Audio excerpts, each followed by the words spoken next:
Hello learners, hope all of you are doing good. In this session, I will be talking about stress management. As all of you must be knowing, stress is a very common part of our life. It is an integral part in our life. And all of us to various extent must have experienced stress. The difference is that some of us might be experiencing stress to a lesser extent, whereas others might be experiencing stress to a very great extent. But the main point here is that each one of us has experienced stress at some point or the other in their lifetime. So, in their day-to-day life, as they are going about carrying different activities or fulfilling different roles, they are experiencing stress to different extents. As also, we can see here that there are different ways in which people manage stress. Some of us adopt some activities or some techniques or strategies to cope with stress, whereas others adopt some other different techniques to manage stress. As a result of which, we find that some methods are effective, some of us are able to manage their stress in an effective manner, whereas others are not able to manage their stress to that effective effective manner. Okay. So, we need to know what exactly is stress and how we can manage stress in an effective way. So, the objective of this session is that here we will learn about stress management. So, let us see what are the learning objectives of this session. It focuses on the what, how and why of stress. That is, we will know about what exactly is stress, because stress as a word, as a term, we use it very commonly in our day-to-day interactions. But then we also need to know what do we exactly mean by stress. When we say that we are stressed, what exactly we mean by it. Also, we need to know how to identify stress. That stress is there, suppose I am feeling stressed, but then I also need to know how I am experiencing that stress, how to identify stress, so that we know that like myself or any other person around me is undergoing stress. Because once you identify stress, it will be possible, it will be effective, whatever strategies we are adopting to manage the stress. So, also we will learn about why does stress occur, the source of stress, why it occurs. That also is very important, because knowing the why, the reasons of stress will help us in adopting or undertaking effective ways or effective strategies to manage the stress. So, here we will learn about the what is stress, the meaning of stress, how to identify stress, why does stress occur, and finally, we will learn about the main point in this session, that how to manage stress, what are the different strategies or techniques that are available, so that we can use them to manage our stress effectively.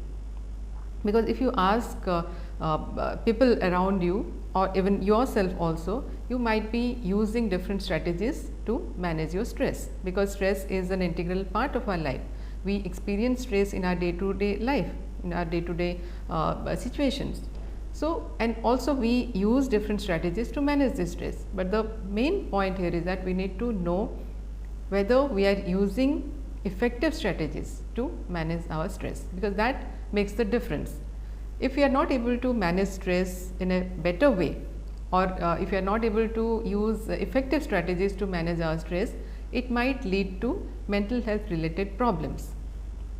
The stress will be there, and then the stress might become severe, and then it might lead to different issues related to our mental health or related to our psychological well-being, and sometimes it might lead to different mental disorders also. And it has been found that in severe cases, when the person is undergoing severe stress, it might lead to depression and even suicide also.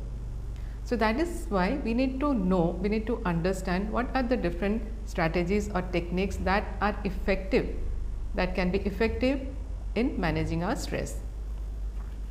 So, let us see now, when we are talking about what is stress, what do we mean by stress? here there are two things. The first is, one is the demands. Okay. You might be a student, you might be working, you might be having a family life. So, in each sphere of our life, in each aspect of our life, we have different demands to be fulfilled. We have different roles to be fulfilled. We carry out different tasks. So, these demands, they put a pressure on the individual to find out how the person is going to carry out that particular thing. Suppose let us take the example of like you are a student and your teacher has given you an assignment to be completed within a 3 days span of time, but you are also working. So, you have a demand on you that at the workplace you have certain tasks which have been given to you by your supervisor. So, that also you have to complete, and then here also you have to complete your assignment. So, the demands are there, but then that will depend on what are the coping resources you have.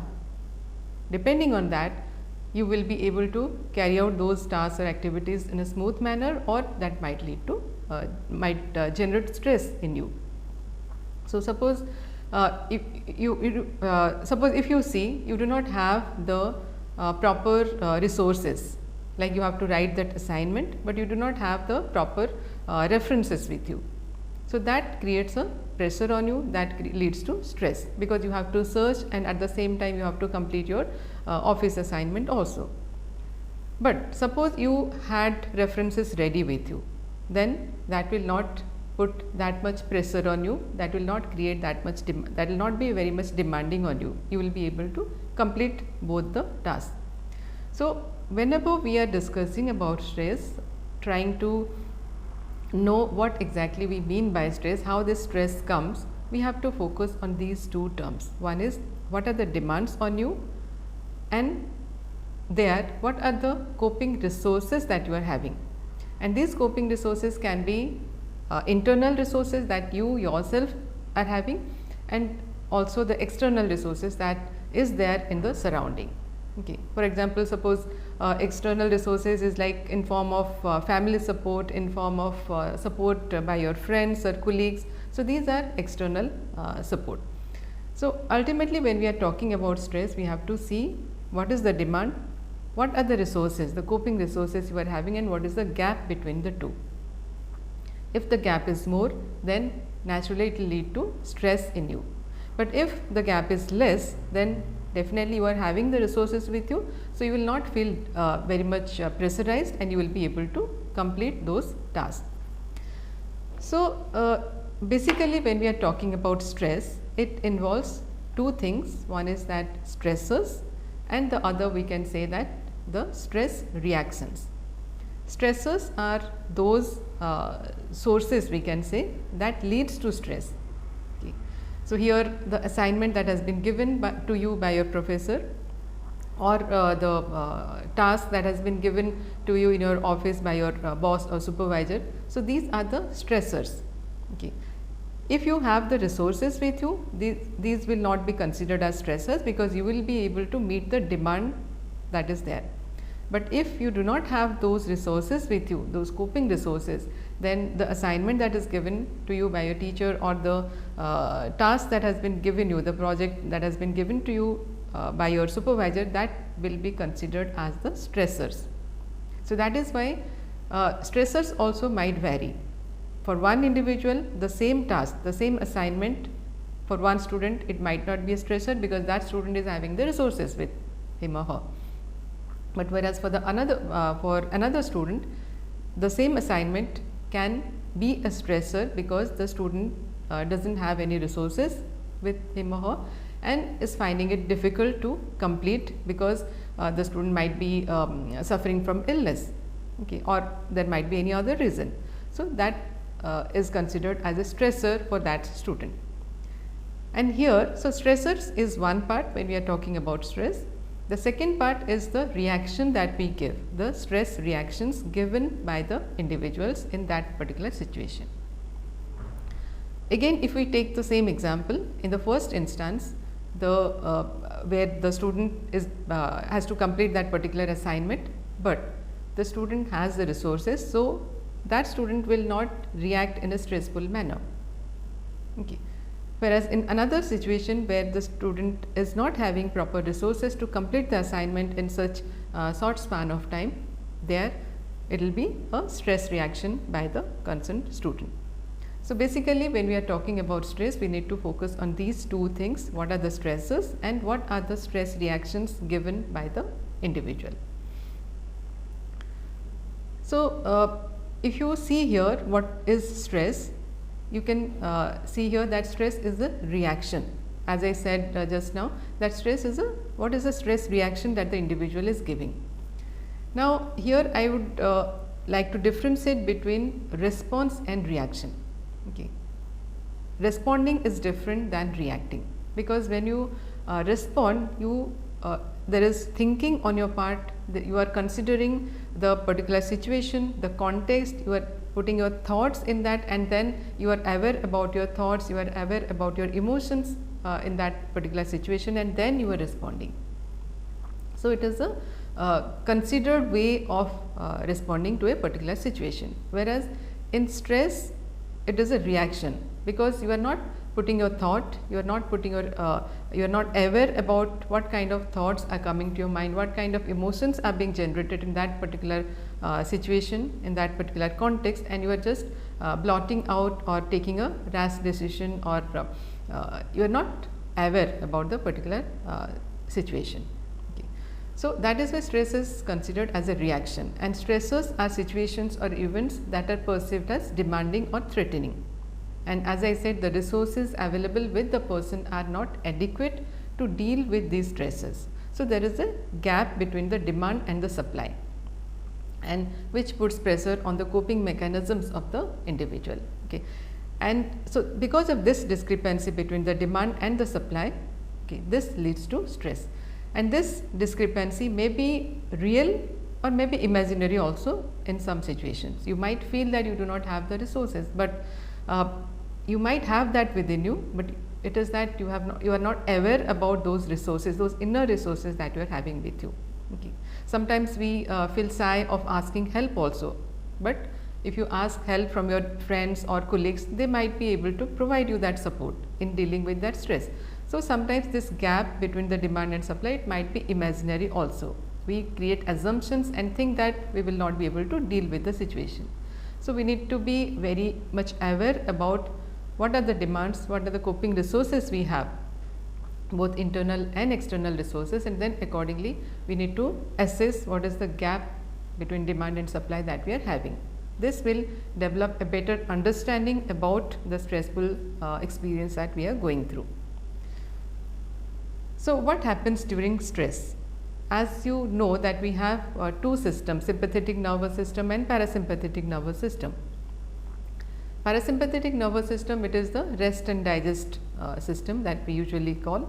In case of stressful situations, it is the sympathetic nervous system that comes into the picture, because it releases different hormones, epinephrine and norepinephrine, and that prepares you to deal with that particular situation through two different responses, that is either fight or flight response. Either you fight with that particular situation, okay, or you fly from that particular situation, you avoid that situation and withdraw. So, here usually there are three aspects. One is your alarm, then resistance, and then exertion. Alarm is the first stage where when you are experiencing a particular situation, stressful situation, your sympathetic nervous system comes into play, and you become very much agitated or pacing through, and your emotions are rushed through. So, this is the heightened situation, and after that you resist that particular situation. Your body resists through different mechanisms. Either you avoid that situation, or you take recourse to different other unhelpful mechanisms, so that you resist succumbing to that pressure. But over a period of time, what happens is that if you do not use proper coping resources, then this resistance leads to exertion, okay, and the body gives in, and you experience very much stressful situations. So, we need to be aware about the different stages through which the stressful experiences move through. So, as I said, the alarm stage is it is an emergency reaction, and it prepares the body to fight or flee. Then the resistance stage, the body maximizes its defenses and tries to meet the challenge, whereas the last stage, exertion stage, here the body cannot sustain further and it leads to breakdown. So the next important thing is that after understanding what exactly is stress, we need to know how to identify stress. There are different signs of stress. We can categorize it into three broad categories: physiological signs, psychological signs and behavioral signs. Let us see what are the physiological signs. You must be aware about it. There will be irregular breathing or increased heart rate, might be headache, might be there, muscle pain, chest pain or stomach upset also might be there.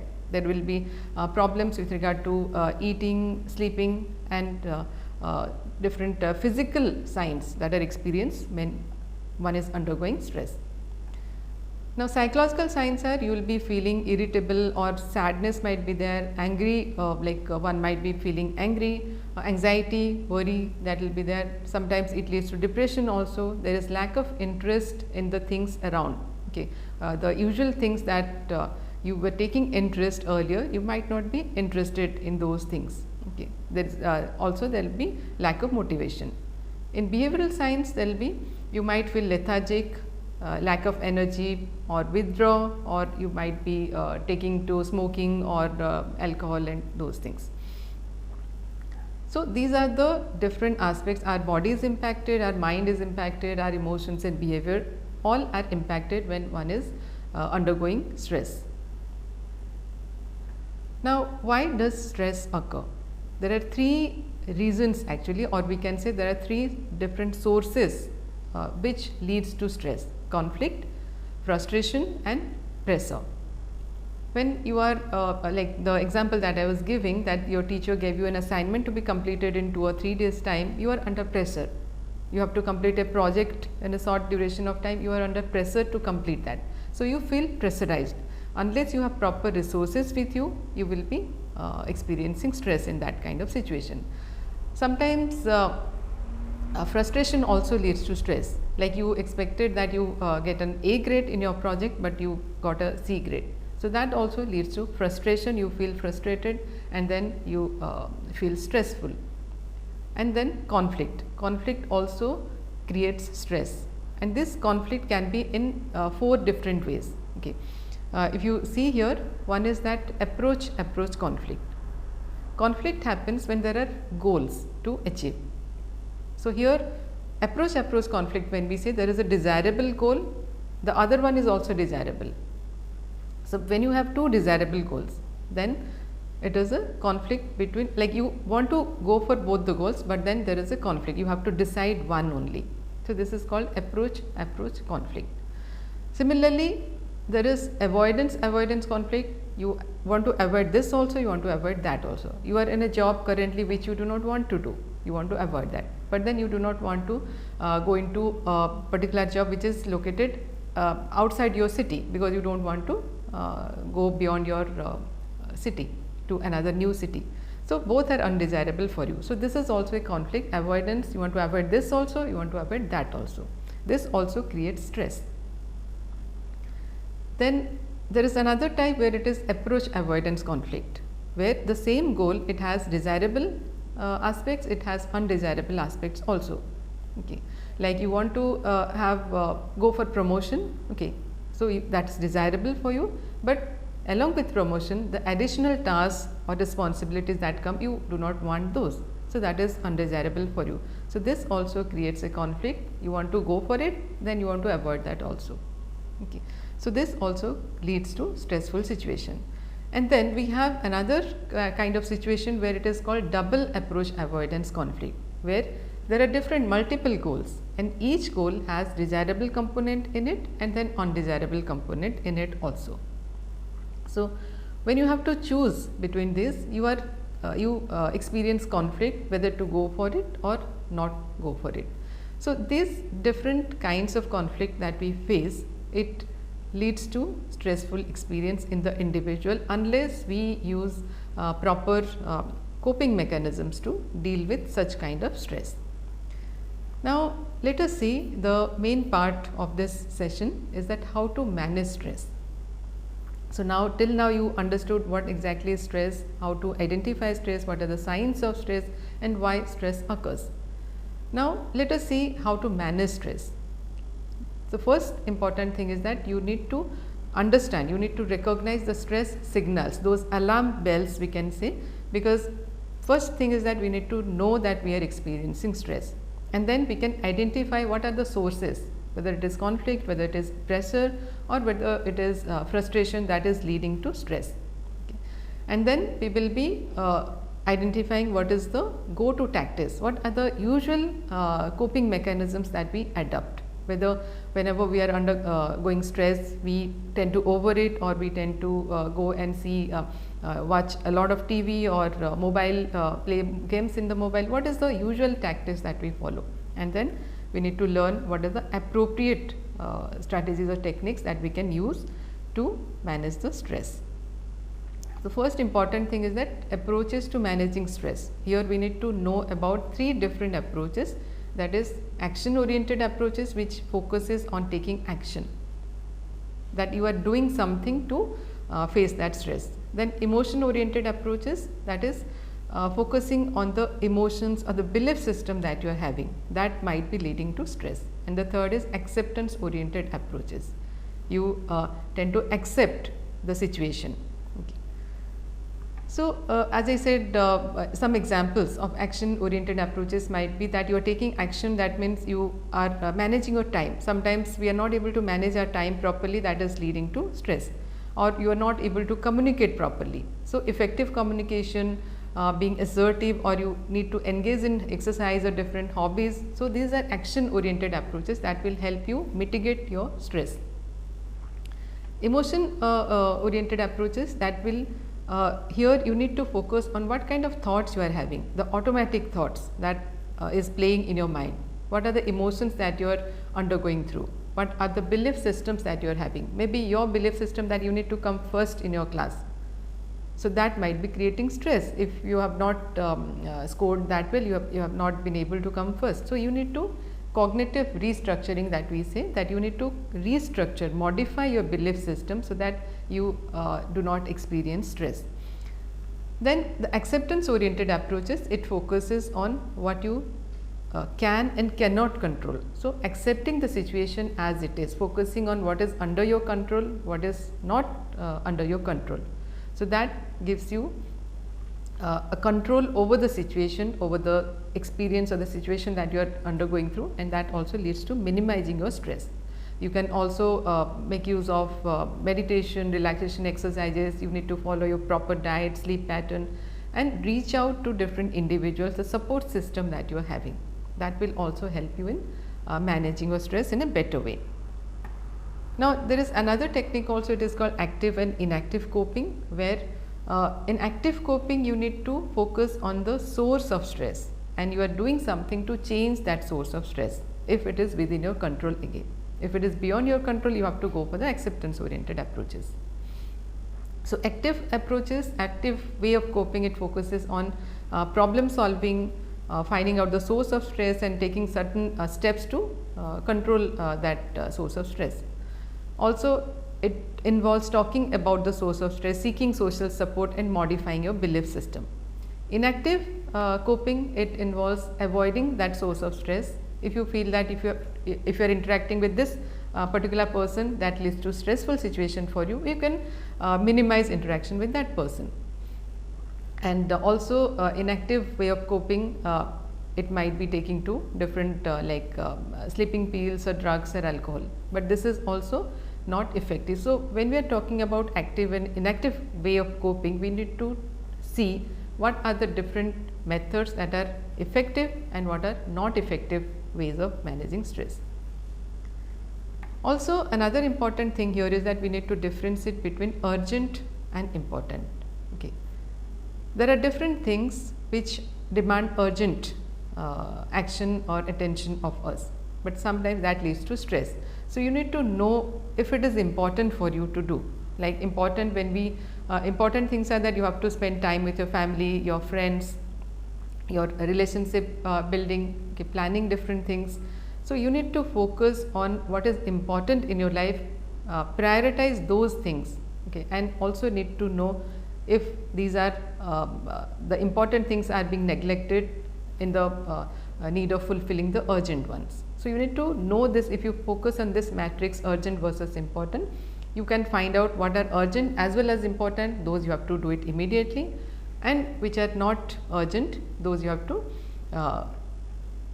see whether you can delay it and focus on the important things in your life. Okay. So, this also is one important way where you can know how to manage stress effectively if you focus on what is urgent in your life and what is important in your life. This cognitive restructuring, I have already told you that it is modifying your belief system, okay, because sometimes it is not that the situation itself causes you stress, but the way we see the problem, that is the problem, or that causes the stress. Okay. So, the stress reaction, how you are reacting to the situation, that is more important in managing stress. So, this is another activity, 5 senses activity. Here it will center you on the present moment. Like if you can do this exercise, like 5 things which you can see around you, 4 things which you can feel a touch around you, 3 things you can hear, what are the sounds coming around you, and 2 things you can smell, or 1 thing you can taste. When you do this exercise, the 5 senses activity, it will center you in the present moment, and this will help you take charge of your emotions, and this will make your thinking clear, so that you will be able to deal better with the particular stressful situation. So, self change is also another important. As I already told you, you have to focus on what are the thoughts that you are having, what are the emotions that you are having, and what are the behavior or actions that you are engaging in, and this will help manage your stress in a better way. So, when we have discussed all these strategies to manage stress, you also need to know that stress is a normal part of life. Okay, we have different strategies or techniques to be used to manage our stress, but then when it goes beyond your normal, when it goes beyond and affects your day-to-day activities, it affects your different aspects of your life, then it is time to seek professional help. Like if it leads to depression and thoughts of suicide, then it is definitely important to seek professional help. You are feeling anxious or worried all the time, and you are feeling hopeless or helpless, then please here it needs to be remembered that we need to seek professional help for this. So, at the end, to conclude, we can say that stress is definitely a part of each one of us life. So, we need to focus on living a balanced life, and for this we need to give time to ourselves. We need to be realistic and look at different situations as learning opportunities, need to take different perspectives on the particular situation, and at the same time you need to create your own support network, and that will go a long way when you are focusing on yourself as well as when you are focusing on building a support network around you. That will definitely help you in managing your stress in a better way. Thank you.